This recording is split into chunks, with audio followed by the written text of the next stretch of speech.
So it feels like spring is starting to fully awaken around us, and maybe you feel caught in this season of contrast.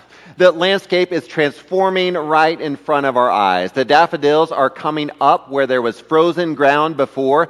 Trees are exchanging their winter bareness for delicate buds, and warmer breezes replace the chill of winter. Yet while nature might be embracing renewal, many of us might still be carrying burdens from tax season stress, perhaps end of school year demands, or maybe just a little bit of lingering tiredness from the winter. I want you to consider for a moment some moments when you've experienced excitement and uncertainty at the very same time. Perhaps watching your child begin kindergarten, or starting a new job, or moving to a new home. You celebrate what's ahead while feeling the weight of what's changing. This mixture of emotions mirrors what happened when Jesus entered Jerusalem on that first Palm Sunday. The crowds erupted with joy, waving palm branches and shouting Hosanna, which we had the chance to help try to recreate today. And yet Jesus himself wept as he approached the city, seeing beneath their celebration to what they couldn't yet understand. Their expectations of what a king should be clashed dramatically with the reality of who Jesus actually was. So today, as we mark both Palm Sunday and our church's 151st birthday, we're exploring what happens when God arrives in ways that we don't expect, challenging our assumptions, but ultimately showing us the true way home. Like those first witnesses in Jerusalem, we're learning to recognize God's presence even when it doesn't match what we might anticipate.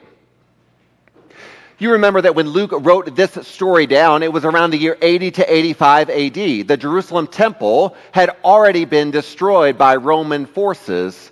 Now, the readers who would have originally heard this had been living under Roman occupation, where military parades were common displays of the power of the empire. Roman generals rode war horses, displaying conquered enemies and stolen treasures. Now, the people of Jerusalem understood this procession. They knew what power looked like. Now, Jesus has been traveling toward Jerusalem since chapter 9. We've been following his journey in these weeks, and now he finally arrives. Everything that follows, his teaching in the temple, his arrest, his trial, his crucifixion, and his resurrection, stems from this moment of entering into the city. Now, Luke crafts these stories with deliberate symbolism. Jesus chooses not a war horse, but instead a young donkey, fulfilling prophecies that had been written long ago about a humble king bringing peace. The disciples spread their cloaks on the road, a gesture that once was used to honor kings in Israel's history. But Luke includes something that some of the other writers of the Gospels leave out. Jesus weeps over the city. Even amid the celebration, he grieves that they don't recognize the things that lead to peace. Now, this foreshadows both Jerusalem's future destruction, but also Jesus' upcoming rejection. The phrase, "the stones would shout," connects to Hebrew prophetic traditions where creation itself would cry out and testify to God's work when human beings fail to recognize it. Meanwhile, religious leaders' opposition shows the growing conflict that will culminate at the cross. Now, other Bible passages help illuminate what's going on in this particular scene. We look to the Old Testament. Zechariah 9:9 had predicted that a king would come riding on a donkey. Psalm 118 praised God's deliverance, and Isaiah often spoke of God's people being blind to the way that God is at work in the world. Exactly what Jesus laments here. Ultimately, this passage reveals a profound truth. God's arrival often challenges our expectations. The crowd wanted a conquering king, but Jesus came as a suffering servant who wept for those who couldn't recognize him. His tears reveal God's heart, grieving when we miss the moments of God's presence among us. This Palm Sunday story might speak directly into our lives today, offering some wisdom that we might be able to use in navigating our lives in the weeks ahead and sharing some of these most common human experiences. First, Jesus' entry reveals how often we misunderstand what's happening at a particular moment. The crowd saw a triumphant king. Jesus knew that he was riding toward sacrifice. Consider in our lives today the graduate who lands a dream job only to discover that it's nothing like what they imagined, or the couple celebrating their wedding unaware of the challenges that their marriage will face in the years ahead. Perhaps you've experienced a promotion that brought more stress than satisfaction, or a move to a new community that felt lonely instead of liberating. Like those waving palm branches, we can frequently celebrate or fear situations without really seeing their true significance. Jesus wept because the crowd missed what truly mattered. They missed the point, and we often do the same thing, focusing on surface appearances instead of what the deeper reality is. This passage also illuminates our tendency to impose our own expectations on God. The people wanted Jesus to be the kind of king who would overthrow Rome through military might. Instead, he came offering a different kind of liberation. How often do we approach God with our own predetermined expectations? Perhaps you've prayed for a specific outcome to a health crisis, only to find healing through an unexpected path.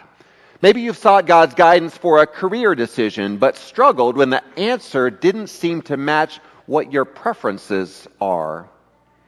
In board meetings or family discussions, we might resist new directions that challenge our vision about how things should be. Jesus riding on a donkey reminds us that God often works in ways that defy our expectations. Finally, Jesus' tears reveal God's compassion even in the face of our human blindness. While others celebrated, he saw the suffering ahead and wept with love. This offers profound comfort when we face situations where others don't understand the pain that we're going through. Whether you're grieving a loss that others seem to have forgotten, managing an invisible illness, parenting a child that has particular challenges, or carrying workplace stress that follows you home, Jesus sees beyond appearances to what others miss. His tears for Jerusalem remind us that even when the world misunderstands us, God sees your true situation with compassion.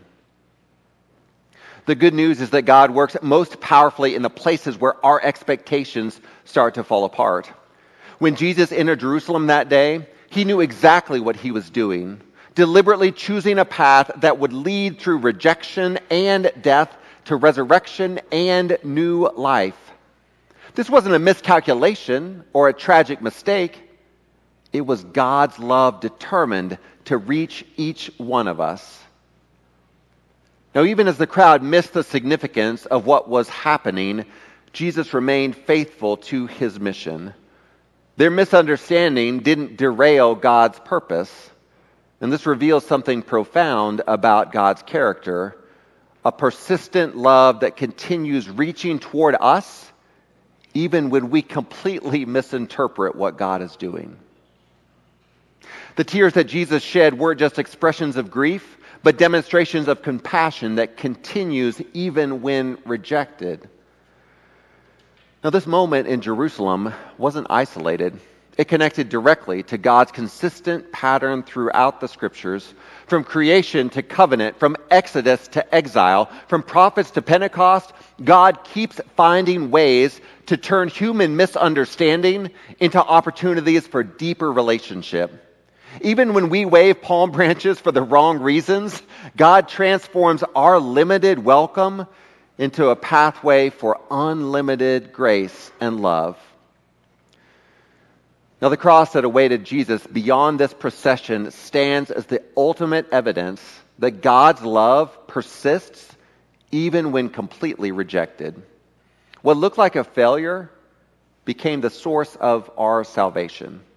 The crowd's disappointed expectations gave way to a far greater reality than they could have imagined, not just political freedom, but an eternal relationship with God.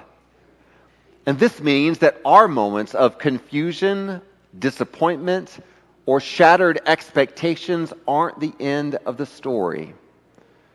The same God who rode into Jerusalem knows what lies ahead, walks with us through our misunderstandings, constantly working to open our eyes to deeper realities. Our limited vision never limits God's redemptive power. And this transforming love not just calls us not just to believe in what God has done, but to participate in what God is doing. You see, God's love persists even when we misunderstand, inviting us to participate in all the places that God is at work in our community today. And I want to invite you to consider just a few practical ways that you might respond in the days ahead. First, to see if you can identify one expectation you have of God that might actually be limiting your spiritual growth. You might take some time tomorrow morning or the day after that or sometime this week to journal or talk to God about releasing that expectation, asking instead for openness to how God might actually be working in your life. Second, you might look for moments when people around you feel misunderstood, whether it's a coworker whose ideas get dismissed, a family member whose feelings might be overlooked, or a stranger being judged unfairly. Respond with the same compassionate understanding that Jesus shows Jerusalem. You might also consider examining where you focus on surface appearances rather than deeper reality. This week, when forming opinions about situations at work, at church, or in the news, you might pause and ask, what might I be missing here? What would Jesus see? Finally, I invite you to join us for our Maundy, Thursday, and Good Friday services as we continue walking Jesus' path to the cross. Experience firsthand how apparent defeat becomes the way to resurrection. These small steps can help us see with new eyes, recognizing God's work even when it doesn't match our expectations. You see, we too experience sudden shifts between celebration and sorrow, understanding and confusion. Jesus entered Jerusalem fully aware that the cheers would soon turn to jeers, yet he rode on anyway. And as we continue our journey through Holy Week, we recognize that God's way home often looks nothing like we expect. A king on a donkey, victory through sacrifice, redemption through rejection. Our church's 151-year history reminds us that God's purposes unfold across generations, often in the ways that we may not be able to fully see in the moment. The king who arrives isn't just one who passed through Jerusalem long ago, but one who continues to enter into the Jerusalem of our hearts today, weeping over our blindness while loving us completely. Will you pray with me? God, open our eyes to recognize you even when you arrive in unexpected ways. Give us courage to follow when the path leads where we didn't plan. Help us trust your greater purpose, especially when we cannot yet see it. Amen.